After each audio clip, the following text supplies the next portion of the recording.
students, I welcome you all to today's class और आज we'll start with final lecture, that is lecture number 8 for our same topic, classification of elements and periodicity in the properties. Alright, चलो. Now see, अब हमें क्या पढ़ना है? Periodic trends in the chemical properties. अभी तक हमने क्या देखा था? Trends in physical properties. Now we'll have to check the trends in chemical properties. सबसे पहला है periodicity of the valence or oxidation states. ठीक है? इसमें क्या चेंज आता है? इसमें किस तरह का चेंज आता है? वैलेंसी में वो समझते हैं. देखो, फॉर एग्जाम्पल हम ग्रुप 1, 2 एंड 3, 4, 5, 6, 7, 8 ऐसे करके हम ग्रुप वाइज देखते हैं जरा. See, this is group number 1, 2, then will move to 13, 14, 15, 16 and 17th group. Okay. Now group 1 is of alkali metals. क्या क्या आ जाता है इसमें? Lithium, sodium, potassium, rubidium, caesium, francium. ठीक है, ये आता है इसमें. For 2 we have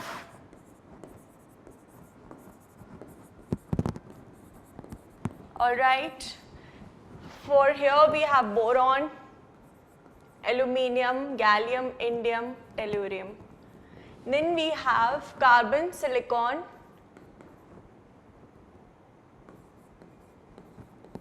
tin and lead. Group 15, bismuth. 16, oxygen, sulfur, selenium, tellurium, polonium. Then we have fluorine, chlorine, bromine, iodine and astatine. Clear है इतनी बात? अब देखो, ग्रुप 1 के लिए एक वैलेंस इलेक्ट्रॉन होता है, वैलेंसी कितनी होती है? 1. फॉर 2 दो वैलेंस इलेक्ट्रॉन्स होते हैं, release plus 2, 2 is the valency. Similarly यहाँ पर बेटा 3 होती है, यहाँ पर 4 होती है. अब ये जो है यहाँ पर 4 हो गई, यहाँ से क्या होता है? 8 minus the valence electrons. For 15, 16, 17 and 18 group, what is it? 8 minus valence electrons. तो इनके केस में वैलेंस इलेक्ट्रॉन्स कितने होते हैं? 5. ग्रुप 15 के केस में तो 8 minus 5 will give us what? 3. तो इनकी वैलेंसी क्या हो गई? 3. Similarly, 8 minus 6 2, 8 minus 7 1. And noble gases 8 minus 8 0 is the valency. Neutral भी तो होते हैं. ठीक है, इतनी बात क्लियर है? तो ये एक हमें ट्रेंड देखने मिलता है कि when we move from left to right तो वैलेंसी का ऑर्डर कुछ इस तरह से होता है. 1, 2, 3, 4 and then 4, 3, 2 and 1 and 0 for the noble gases. This is for first group, second group, 13th group, 14th group, 15th, 16th, 17th and 18th group. ठीक है, दिस इज द ऑर्डर. यहां पर क्या होता है बेटा? यहां पर 8 माइनस द वैलेंस इलेक्ट्रॉन से हम वैलेंसी कैलकुलेट कर पाते हैं. क्लियर है इतनी बात? चलो अब देखते हैं जरा यहां क्या लिखा है. पेरियोडिसिटी ऑफ वैलेंस और ऑक्सीडेशन स्टेट्स, बात एक ही है. The valency basically is the most characteristic property of the elements and can be understood in terms of its electronic configuration.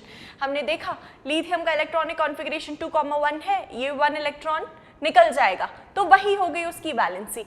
या it is the valency is what? Basically it is the number of electrons lost और gained. ठीक है, जितने भी electrons loss और gain होते हैं in the process to attain stability, उसी को हम वैलेंसी बोलते हैं. और वैलेंसी को हम ये भी बोलते हैं कि it is the combining capacity of any species. ठीक है, तो यहां देखो इलेक्ट्रॉनिक कॉन्फ़िगरेशन से हम वो चीज बहुत अच्छे से समझ सकते हैं. Now the valency of representative elements कौन से होते हैं? S and P block. S and P block. The valency of representative elements is usually equal to the number of electrons in the outermost orbitals. ठीक है, और equal to 8 minus the number of outermost electrons. बोला है जो representative elements होते हैं हमारे, उनकी वैलेंसी का ऑर्डर REPRESENTATIVE, representative elements. ठीक है, इसमें आ जाएगा हमारा S block and P block. तो हमने देखा था S ब्लॉक में ग्रुप 1 एंड ग्रुप 2 की वैलेंसी 1 and 2 थी. देन P पी ब्लॉक में 13th ग्रुप आ गया, 14th आ गया, 15th आ गया, 16, 17 एंड 18। तो 13th ग्रुप की क्या हो गई, 3 हो गई, 14th ग्रुप की 4 हो गई, 15th की हो गई 8 minus the valence electrons, it is equal to 3। Then यहाँ 8 माइनस द बैलेंस इलेक्ट्रॉन्स कितने, 6, तो बैलेंसी कितनी हो गई, 2। Similarly 8 minus the valence electrons, तो बैलेंसी हो गई 1 फॉर 17th। इस तरह से हम ट्रेंड देख रहे हैं, ठीक है। तो that is what is written कि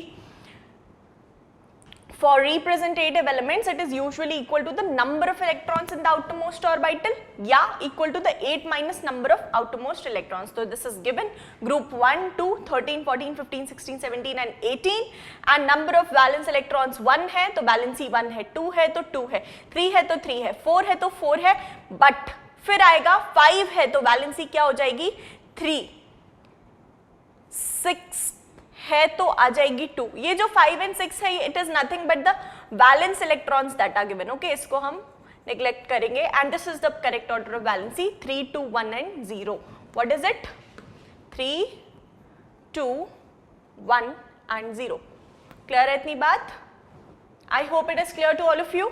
अब चलो अब देखते हैं oxidation state of an element in a particular compound can be defined as the charge acquired by its atom on the basis of electronegative consideration from the other atoms in the molecule। मतलब अगर कोई भी compound ले रहे हैं उसमें अगर कोई एटम ज्यादा इलेक्ट्रोनेगेटिव प्रेजेंट है तो शेयर्ड पेयर वो अपनी तरफ खींचेगा, तो एक तरह से उसके अराउंड इलेक्ट्रॉन्स का कॉन्सेंट्रेशन ज्यादा हो जाएगा, तो उस पे एक पार्शियल नेगेटिव चार्ज डेवलप हो जाएगा, ठीक है। तो उसी हिसाब से हम ऑक्सीडेशन स्टेट्स देखते हैं। सी OF2 फॉर एग्जांपल हम कंसिडर कर रहे हैं, OF2 यहाँ पर ज्यादा इलेक्ट्रोनेगेटिव कौन सा है, फ्लोरीन है, यस। तो अगर हमें से फॉर एग्जांपल ऑक्सीजन का ऑक्सीडेशन स्टेट निकालना है या फ्लोरीन का, तो हम कैसे निकालेंगे, देखो ऑक्सीजन का X मान लो, then for fluorine we know what is its valency, it is -1। Basically क्या करते हैं, प्लस करते जाते हैं एंड फिर उनकी वैलेंसी लिखते जाते हैं, इट इज -1 एंड ये है कितने स्टूडेंट्स, 2 हैं, तो 2 से मल्टीप्लाई कर देते हैं, तो what do we get, x plus 2 1 -2 is equal to 0, क्योंकि ये atom as a whole electrically neutral है ना, इस पे कोई चार्ज वार्ज थोड़ी ना है, ठीक है। इट इज इक्वल टू 0 इसीलिए लिखते हैं क्योंकि न्यूट्रल है। फिर x plus -2 will give us -2 which is equal to 0 and x is equal to +2 is what we get। clear है इतनी बात, x is equal to +2 is what we get as the valency of oxygen या oxidation state of the oxygen in this particular compound। अब देखो इसमें oxygen का oxidation state कितना आया, +2, तो मैं यहाँ लिख दूं OF2 में कितना आया बेटा, ऑक्सीजन का ऑक्सीडेशन स्टेट इट इज +2। अब Na2O में चेक करते हैं, now let us check it in Na2O, ठीक है। तो Na2O is the compound, हमें सोडियम की वैलेंसी पता होती है already, it is +1, yes, and 2 हैं तो इंटू 2 कर देंगे, प्लस ऑक्सीजन की हमें नहीं पता है तो हम उसको x मान के चल रहे हैं, इज इक्वल टू 0 क्योंकि एज अ होल जो हमारा स्पीशीज है वो न्यूट्रल है, ठीक है। तो what do we get, +2 plus x is equal to 0 and x is equal to -2। किसके लिए x माना था, ऑक्सीजन की ऑक्सीडेशन स्टेट के लिए, कितना आया, -2। तो दूसरे कंपाउंड में Na2O है फॉर एग्जाम्पल, इसमें ऑक्सीजन का ऑक्सीडेशन स्टेट कितना आ गया, -2। तो क्या हमें दो कॉन्ट्रास्टिंग चीजें देखने नहीं मिल रही हैं, एक ये +2 एंड -2, सेम एटम के दो वेरिएबल ऑक्सीडेशन स्टेट्स देखने नहीं मिल रहे हैं। तो ये किस पे डिपेंड करता है कि कंपाउंड क्या है या फिर वो एटम बाउंड किसके साथ है। जैसे फर्स्ट केस में OF2 के केस में fluorine, as per the trend students, fluorine is more electronegative ना, एज पर दी ट्रेंड जो हमने पढ़ा है फ्लोरीन इज मोर इलेक्ट्रोनेगेटिव, तो इसीलिए since fluorine is more electronegative तो ये इससे इलेक्ट्रॉन्स अपनी तरफ अट्रैक्ट करेगा, तो अपने अराउंड एक नेगेटिव इलेक्ट्रॉन्स अट्रैक्ट करेगा, तो इसके अराउंड एक नेगेटिव स्फीयर डेवलप हो जाएगा। तो ऑक्सीजन के अराउंड जाहिर सी बात है एक पार्शियल पॉजिटिव स्फीयर डेवलप होगा ही, ठीक है, तो इन दोनों को कंपेयर करेंगे तो ऑक्सीजन इज से partially electropositive as compare to fluorine. Fluorine यहाँ ज्यादा इलेक्ट्रोनेगेटिव है, तो जाहिर सी बात है दूसरा एटम इलेक्ट्रोपॉजिटिव होगा, क्योंकि ये स्पीशीज एज अ होल क्या है, इलेक्ट्रिकली न्यूट्रल है. क्लियर है इतनी बात. दूसरी चीज Na2O के केस में, Na2O का जो केस था इसमें अब देखो मेटल्स तो होते ही इलेक्ट्रोपॉजिटिव है, तो फिर जाहिर सी बात है ऑक्सीजन इलेक्ट्रोनेगेटिव है. कंपैरिजन एक बनाते हैं कि मेटल्स और नॉन मेटल्स में ज्यादा इलेक्ट्रोनेगेटिव नॉन मेटल्स होते हैं, सही बात है. ठीक है, तो that is the basic trend and this was all about oxidation state का ट्रेंड. ठीक है, now there are many elements which exhibit variable valency. Variable valency जैसे अभी हमने ऑक्सीजन के केस में देखा, सिमिलरली बहुत सारे ऐसे एलिमेंट्स हैं जो कि जरूरी नहीं है, जैसे सोडियम है +1 उसका फिक्स्ड है, लेकिन बहुत सारे एलिमेंट्स ऐसे होते हैं जिनका सिर्फ एक वैलेंसी ऑर्डर नहीं होता है. ठीक है, +7 से स्टार्ट होता है एंड +1 तक जाता है, +2 तक जाता है. ठीक है, एक रेंज होती है कि इस कंपाउंड में है तो ये होगा, इस कंपाउंड में है तो ये होगा, but there are many elements which exhibit variable valency, बहुत सारी. This is particularly characteristic of transition elements and actinoids. Transition elements में जैसे हम क्रोमियम का चेक कर रहे थे, सिमिलरली बहुत सारे ट्रांजिशन एलिमेंट्स ऐसे होते हैं जो वेरिएबल ऑक्सीडेशन स्टेट दिखाते हैं, एंड एक्टिनॉइड्स मेनली बहुत ज्यादा. Now we will study about anomalous properties of second period elements. Anomalous मतलब कुछ डिफरेंस होता है, जैसे फॉर एग्जाम्पल एक पर्टिकुलर ग्रुप है तो उसमें जो स्टार्टिंग का ग्रुप होगा वो सेम प्रॉपर्टीज फॉलो नहीं करेगा जो पूरा ग्रुप फॉलो कर रहा है. This is the basic meaning. चलो, the first element of each of the group 1 and 2 differs in many respects from other members of their respective group. ठीक है, for example lithium unlike other alkali metals anomalous behavior show करता है, and beryllium unlike other alkaline earth metals. तो mainly lithium and beryllium हमें पढ़ना है. From first group we have to study lithium, from second group we have to study beryllium, जो कि वो properties follow नहीं करते हैं जो उनके बाकी group members follow करते हैं. Okay, now see, they form compounds with pronounced covalent character. बाकी जो compounds होते हैं students वो होते हैं ionic. बाकी जो कंपाउंड्स होते हैं they are ionic in nature. ये जो कंपाउंड्स बनाते हैं वो कोवैलेंट कंपाउंड्स बनाते हैं, वेयर एज इनके जो बाकी ग्रुप मेंबर्स हैं वो किस तरह के कंपाउंड्स बनाते हैं, आयोनिक कंपाउंड्स. ठीक है, जैसे आप NaCl ले लो, NaCl आयोनिक कंपाउंड है ना. The other members of these groups predominantly form ionic compounds. Now in fact the behavior of lithium and beryllium is more similar with the second element of the following group, that is magnesium and aluminium respectively, जिसको हम बोलते हैं diagonal relationship. for example चलो जरा सा देख लेते हैं. this is lithium, then group 1. okay, मैं पूरा बनाना पड़ेगा. lithium, beryllium, hydrogen, helium, lithium, beryllium, boron, carbon. Okay, इस तरह से है. Nitrogen, oxygen, fluorine, sodium, magnesium, sodium, magnesium, then we have aluminium, silicon. तो एक चीज देखना है यहाँ पर. ठीक है, मैं आपको एक चीज बताती हूँ. यहाँ पर ऐसा होता है कि लिथियम अपने मेंबर्स की प्रॉपर्टी ना शो करके मैग्नीशियम की प्रॉपर्टी ज्यादा शो करता है, एंड सिमिलरली बेरिलियम अपने मेंबर्स की प्रॉपर्टी ना शो करके एल्यूमिनियम की प्रॉपर्टी ज्यादा शो करता है. मतलब आगे का ग्रुप एंड जस्ट नीचे का मेंबर. तो इसको हम क्या बोलते हैं, डायगोनल रिलेशनशिप. डायगोनल रिलेशनशिप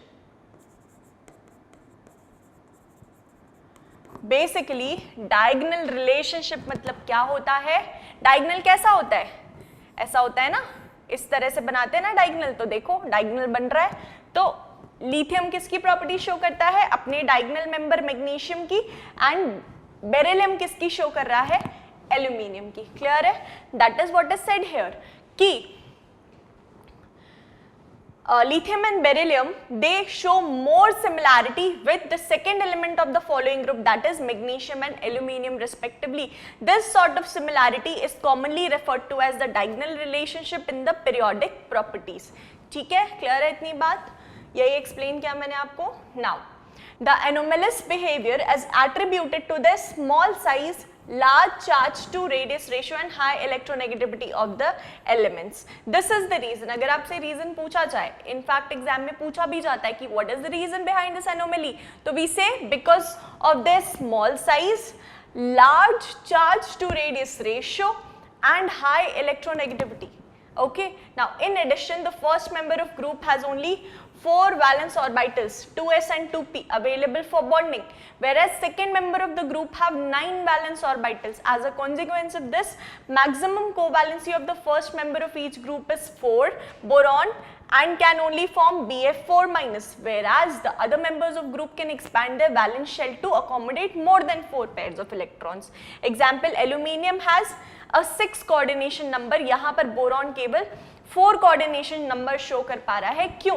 क्योंकि शेल्स उतने ज्यादा अवेलेबल नहीं है ना बोरॉन में as compared to the same group member aluminium. ठीक है. Furthermore, first member of p block elements display greater ability to form p pi multiple bonds, that is C double bond C, C triple bond C, N double bond and N triple bond, and हम organic chemistry में देखेंगे. Then C double bond O, C double bond N, C triple bond N and so on. तो जो p pi multiple bonds हैं ये tendency किसकी ज्यादा होती है? Of the p block elements. Clear है? तो इसमें ये बेसिक सा था anomalous property of second period of the elements. Now we will study about periodic trends and chemical reactivity. चलो इसमें बहुत इजी है, कुछ भी नहीं है, बहुत बेसिक सा है. लेट अस सी एक बार. देखो, the metallic character of an element which is highest at the extreme left. अगर हम पीरियोडिक टेबल की बात करें तो एक्सट्रीम लेफ्ट पे we have metals and extreme right पे we have non metals. Isn't it? So that is what is said कि the metallic character of an element which is highest at the extreme left decreases and the non-metallic character increases while moving from left to right. अब जाहिर सी बात है left से right आएंगे, metallic character यहाँ ज्यादा है ना, तो यहाँ तो कम ही होगा. अब यहाँ कम होगा तो यहाँ कौन सा कैरेक्टर बढ़ेगा? Non metallic character, like we studied previously. अब नेक्स्ट पॉइंट होता है elements on the two extremes of a periodic table easily combine with oxygen to form the oxides. Two ends of the periodic table की बात हो रही है, बीच की बात नहीं की है. जैसे for example most basic Na2O normal oxide is formed. Na2O is normal oxide, whereas that formed by the element on extreme right is acidic oxide Cl2O7. ठीक है, तो हम ऐसा बोलते हैं कि metals form basic oxides and non-metals form acidic oxides. Metals form basic oxides and non-metals form acidic oxides. Clear है इतनी बात? Metals form basic oxides, non metal form acidic oxides. Example है Na2O. Okay, then we have acidic oxides में Cl2O7. Okay, oxides of elements in the centre are amphoteric. अब देखो, एक तरफ metals के साइड में बेसिक ऑक्साइड्स बन रही हैं, नॉन मेटल्स के सामने एसिडिक ऑक्साइड्स बन रही हैं, तो बीच में कैसी बनेगी? एम्फोटेरिक. एम्फोटेरिक मतलब होता है बीच का, जैसे मेटेलॉइड्स बोलते हैं ना, बीच के, ना मेटल्स ना नॉन मेटल्स, बीच के, like that. Okay, so amphoteric oxides behave as acidic with bases and basic with acids. They blend accordingly, मतलब ये अपनी properties change कर सकते हैं. Whereas neutral oxides have no acidic or basic properties. तो यहाँ पर अब हम देख लेते हैं amphoteric oxides में आएगा aluminium oxide and arsenic oxide. इसके अलावा neutral oxides में we have carbon monoxide, nitrogen monoxide and nitrogen N2O. Clear है इतनी बात? So this is the trend in the chemical reactivity. अब among transition metals that is 3D series, ये S block होता है, this is our P block and यहाँ पर आते हैं हमारे transition elements. क्या बोला है? Change in atomic radius is much smaller as compared to those of the representative elements. ठीक है, across the period, मतलब अगर इनमें observe करें left to right तो change in atomic radius उतना ज़्यादा नहीं देखा जाता है. It is because of the lanthanide contraction and actinide contraction जो हम आगे पढ़ेंगे. Okay, जब हम D and F block पढ़ेंगे तो उसमें we'll study. Then the metallic character increases down the group and the non-metallic character decreases. Down the group क्या होता है भाई? what happens down the group size increase होता है, तो that is why metallic character increase होता है. ये तो pretty understood है. चलो, okay students. Then this is all about the chapter periodic table. Baki in the next lecture we'll continue with a new chapter. All right, that's all for today. Have a great day. Thank you.